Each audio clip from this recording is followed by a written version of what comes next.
Jensen. And if you have any questions afterwards, we do have Corporal Alexa Briscoe. That's Alexa Briscoe, Briscoe. Before we begin, I just wanted to point out a few things. It has come to our attention that inaccurate information has been circulating on social media regarding these two fatal collisions. We want to clarify and emphasize the importance of verifying that information with our Public Information Office and before releasing that information. Contrary to certain social media posts, the collisions involved two separate vehicles, not a single vehicle. Additionally, reports suggesting the location of a vehicle yesterday are also inaccurate. So I want to clarify, before sharing any details, please consider whether your post is harmful or helpful to you as well as to the public and to the investigation. And our Public Information Office is available to assist with the release of certain details that do not compromise ongoing investigations. We encourage collaboration in ensuring that accurate information reaches to the public in a timely manner. And remember, it's not about being the first to report this information, but about being credible and responsible in our reporting. First up, we have Assistant Chief Mark Yamada. Thank you and good morning. I am Assistant Chief Mark Yamada of the Field Services Bureau. Thanks to everyone for coming out today and those who will be listening later on. As we often do in these tragedies, we reach out to the public to ask for their assistance. In this specific case, it's two fatal accidents that occurred. We will be providing an important update to one of those cases. The first accident occurred Friday, April 5th at 22:12 hours at Randolph Road and Kimblewick Drive. The second occurred Monday, April 8th, just after midnight at 0002 hours, and that was at Veers Mill Road and Monterey Drive. As Shira had indicated, before we start, I do want to point out and reiterate that there have been several social media posts stating that these two collisions involve the same vehicle and are somehow related. I can definitively say that that is not true. I'll now turn it over to Captain Warren Jensen, Director of our Traffic Operations Division, who will provide you with details of each collision and the update. Thanks, Chief. Good morning. My name is Captain Warren Jensen. I'm the Director of the Montgomery County Police Department Traffic Operations Division. Our collision reconstruction unit is investigating two recent pedestrian collisions that you've heard from the Chief and the PIO. As they've both said, they were involving very similar cars, so we understand why some of the inferences were drawn, but they are not one and the same. The details of the first collision was Friday night, April 5th. That collision involved two vehicles and a pedestrian. One of the vehicles remained on scene. One of the vehicles did not remain on scene, and that was the white Acura that we were talking about. As of this morning, the big update we have is that investigators are confident they have located the vehicle from Friday night's collision in our 3rd District. That was located this morning. We are still urging the members of the community to come forward with anything that they've witnessed from that collision or any information that would help us with that case, as that investigation is still in its infancy. The second pedestrian fatality collision occurred early morning hours of Monday, April 8th, as Chief Yamada said. That one was in the area of Veers Mill and Monterey Drive, and that's the one we truly need help with at the moment. That involves a subject who was riding a skateboard on Veers Mill Road and was struck by a vehicle that did not remain on scene. The important part is that vehicle is described as a 2009 to 2014 white Acura 4-door, and that is a model TL. The vehicle will have significant damage, is what the investigators believe. They believe that it's going to have front passenger side damage to include a missing portion of the front bumper cover and possibly a missing or broken headlight and fog light assembly. It may additionally have glass damage. We're asking members of the community to come forward and help us out with this one. We're looking to locate the vehicle and the driver from that collision. This vehicle could be parked somewhere out of sight. It could be parked in a way to hide its damage, parked front end. It could be covered with a tarp or a similar item, or abandoned in a remote area, or otherwise parked in an attempt to hide the collision damage. We've also had tips on previous cases where a person recognized a similar vehicle belonging to a person that they know, and they haven't seen that vehicle since the collision. So please contact us, please contact our collision reconstruction unit with any tips you have for that vehicle if you see that vehicle or have any information on the driver. Thank you.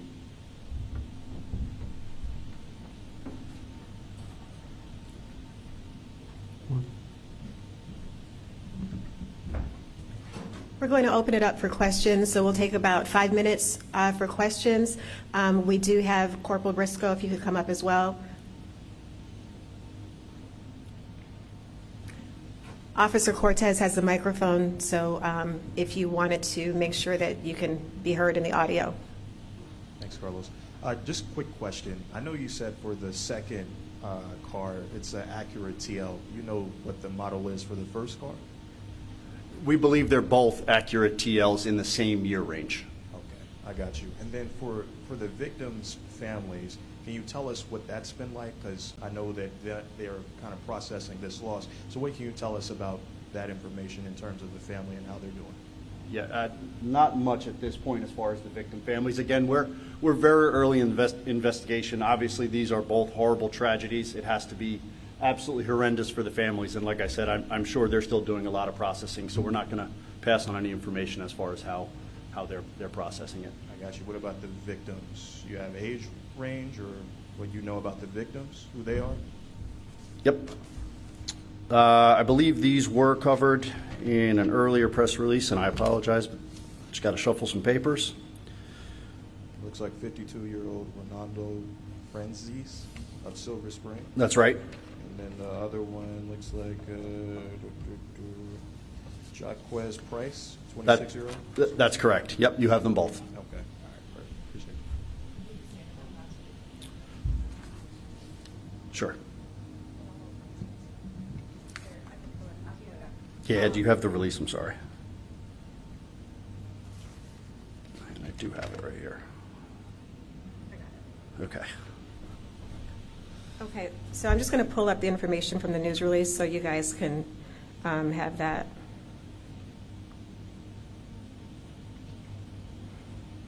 All right, so the first one we have, this is from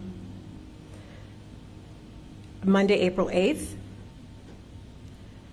And that victim is 26-year-old Jock, Jacqueus, Price of Silver Spring. Okay?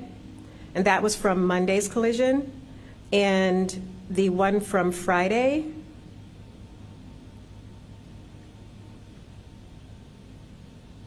that was 52-year-old Ronaldo, Ronaldo, Franzese, Franzese of Silver Spring.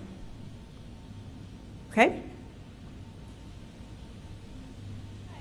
Hi. You mentioned the car involved in the Friday incident. That has already been found. Did you locate the driver, and is the driver facing any charges? Can you just clarify? So this is very, very new information. This is this morning. Collision Reconstruction Unit members actually went out and located the vehicle. I don't have any information on the driver or anything yet. We're literally working on that as we speak. The car has been located. The car has been located. Yes, ma'am. Was the car found in the Tacoma car, and did somebody call that in? No. So again, that goes back to what I was sharing when we first started, that inaccurate information was being posted and shared on social media. Yesterday, there was someone who had posted that a vehicle was located yesterday. That information is inaccurate. The vehicle was located this morning, so what was posted and shared yesterday on social media is not correct. Yeah, so, obviously there's been 2 fatal collisions, hit and runs in the span of 3 days. Are there any measures the police department is going to take going forward to try to prevent incidents like this, from happening again? Yeah, thank you. So what we do is we do prioritize traffic safety in Montgomery County. Our patrol districts all conduct traffic enforcement. we've established, or the state and us have established, a Vision Zero and the high incident networks, where we do employ our officers to work their traffic details. So whenever we make deployment decisions based on our central traffic officers, our alcohol enforcement officers, and the district patrol officers, we study fatal collisions, injury collisions, property damage collisions, traffic in the area, amount of violations. So yes, this will adjust our deployments, and we will respond. So will you be deploying more patrol units to the areas where these incidents occurred? They will. They're on the high incident network where we do deploy them, and we will continue to do so. Yes, ma'am. Okay, got it. Thank you. Yep. I know you guys have covered other pedestrian-related crashes. Yeah, Veers Mill Road is a tough area that we do focus on a lot. That whole corridor, the George Avenue, University, Veers Mill is a challenging area, and we do continue to work that. Yes, sir. Any other circumstances that you can tell us about these two fatal hit and runs? Was any alcohol involved, or was there any other causes? Or Right, yeah, and we do hope to get you some updates soon. As far as fatal collision investigations go, like I said, we're talking about Friday and Monday, and we're standing here on Wednesday, so that's definitely the infancy for these investigations. We hope to get some stuff out soon, but two of them in a row, and we're just trying to collect everything we can and progress the investigation, so it's too early still. I just want to make sure I understand. You said that there was a skateboarder who got hit and died as well. That's correct, yes. I was asking you to elaborate if the two separate incidents where the victims were off-wall sidewalk, please clarify for me and separately. The pilot says where other things, where was the vehicle recovered and what I don't, so again, we're still on scene of the vehicle recovery, so we're not ready to release any of that information yet. And as far as where the pedestrians were, we haven't released that yet either. Again, we're still so early in the investigations that we don't want to release any of that just yet. Yes, as both of the incidents occurred and officers were on scene, kind of canvassing the scene, were there any eyewitness accounts or any, home surveillance video in the area that captured, that you all spoke with? Yeah, again, I apologize. It's all so early. They are collecting evidence from both scenes. They are trying to find witness, talking to witness. So I don't have the information yet on who specifically we've talked to and what information we've gotten on that. And then my other question is, compared to last year during this time, are the incidents where pedestrians are struck by vehicles in Montgomery County, are they up, are they down? Do you all have those numbers? We do have the year-to-date numbers. I haven't looked at them specifically as they pertain to pedestrians. This two back-to-back is tragic, obviously difficult for the families and difficult for anybody involved. So it definitely makes it seem higher. But I'm not sure exactly what the numbers say at this point. I know fatal collisions are slightly lower year-to-date this year than they were last year, but I will caution you, we're in quarter one. So. And just to be clear, no arrests have been announced, right? We have not announced any arrests at this point, no, sir. And it's just an appeal for the public for help. Right, the purpose of this is, an appeal for help, exactly, from the members of our community. Is there another car out there? The second incident, we're still looking for the car that I described. Yes, sir.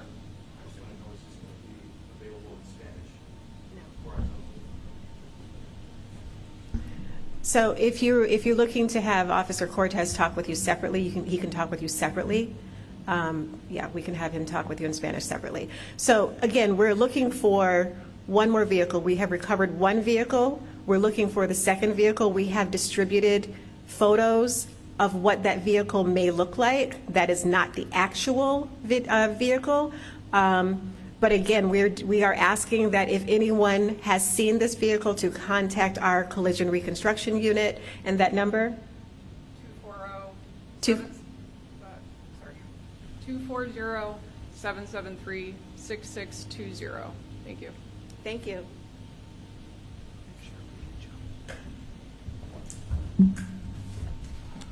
I have the photos here, if anybody wants the photo. Thank you.